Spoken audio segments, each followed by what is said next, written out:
Have you ever noticed how in Battlefield 6, the second you go down, no one actually bothers to revive? You are usually lying there, bleeding out, just watching them keep fighting until they either get wiped out or move on to the next objective.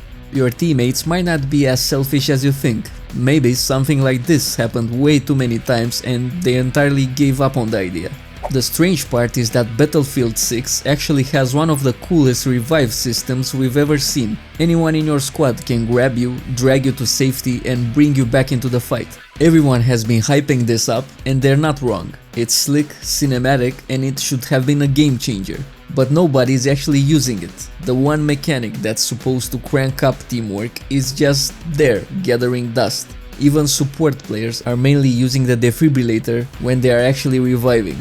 So what's going on here? Why are players ignoring revives when the system literally makes it easier than ever? I've been digging into this and it's not because Battlefield players suddenly got selfish. It's because the game itself is conditioning you not to care. First off, let's establish that this isn't just a few players being salty after a few bad games. The lack of revives was one of the biggest talking points during the entire Battlefield 6 beta. Everywhere you looked, people were pointing out how teammates would step over downed players without lending a hand. And that's what makes it so strange. Battlefield 6 actually made reviving easier than ever before. In past games, only medics could revive, but now any squad mate can drag a downed teammate to safety and bring them back with partial health. They literally removed the class restriction and made it something everyone can do. Yet, somehow, making revives more accessible has actually resulted in fewer revives happening. And that right there is our first clue that the issue runs deeper than simply player behavior. Before we get to the main theory, let's cover the obvious explanations that everyone's been throwing around. Player selfishness. The most common complaint is that Battlefield players have become too focused on their individual performance. Kill-death ratios, leaderboard positions, unlocking new weapons, all of this incentivizes personal achievement over team support. Risk versus reward. Reviving puts you at risk. You're exposed, you're moving slow, and you might get picked off trying to help a teammate. Some players simply calculate that it's not worth the danger. Impatience. The beta also highlighted another issue. Players just aren't patient enough to wait for a revive. Instead of holding out for help, most people give up instantly and respawn, making the revive system feel pointless. All these factors are probably contributing to the problem, but I think there's a much more fundamental issue here.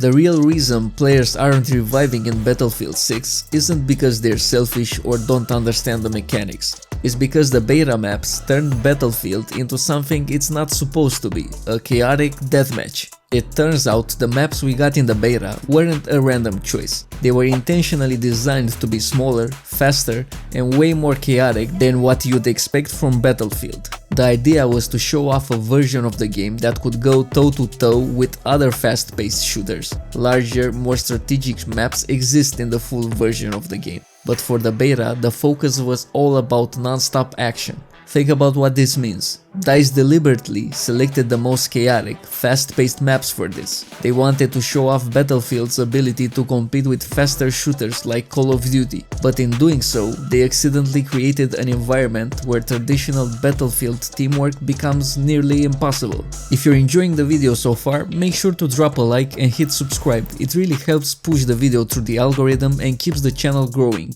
Now let's break down exactly how small, chaotic maps destroy the incentives for reviving. On larger Battlefield maps, you have moments of relative safety where reviving makes sense. You can drag a teammate behind cover, assess the situation, and make a tactical decision. On the beta's cramped maps, you're always under fire. Stopping to revive feels like a death wish. Compare this to Battlefield 1's Operations mode, and here's where it gets interesting. Battlefield 1 is still incredibly popular today, and players do revive there, because the mode creates the perfect conditions for teamwork. The maps are large, with clear front lines, defined sectors, and natural breathing room between pushes. Medics can revive quickly, but more importantly, the map design itself gives you the space and time to actually use that ability. You have trenches, cover points, and those quiet moments between fights where reviving makes strategic sense. When maps are small, respawn timers feel meaningless. your teammate can spawn and be back in action in a few seconds anyway. The revive is not worth the risk when they will be back so quickly. In large-scale battlefield, keeping your squad alive has strategic importance. You're holding a sector, controlling a crucial choke point, or maintaining map control. On small maps, individual lives matter less because the overall tactical situation changes so rapidly.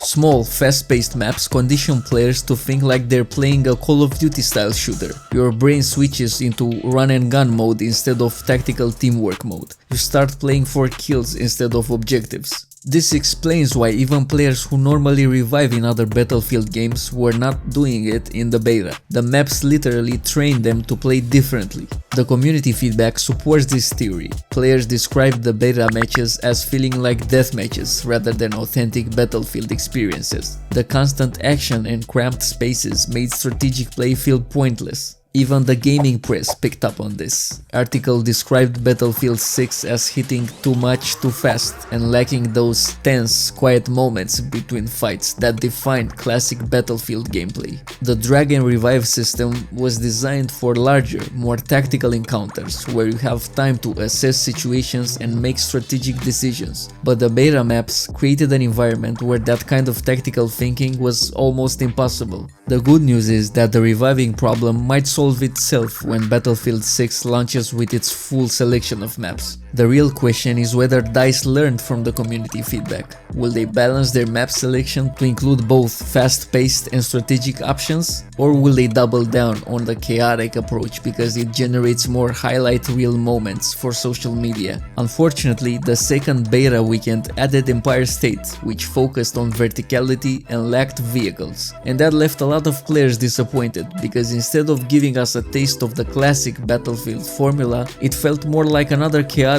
arena shooter dressed up in Battlefield's clothes. To wrap this up, the Battlefield 6 reviving issue isn't really about the revive mechanics. It's about the environment those mechanics exist in.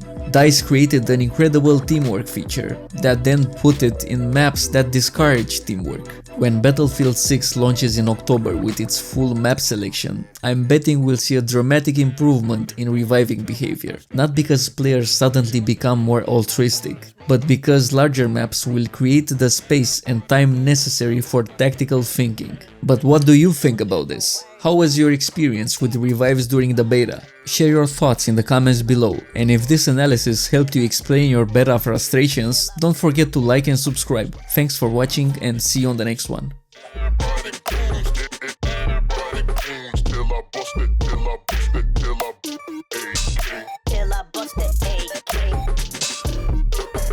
Till I bust that AK.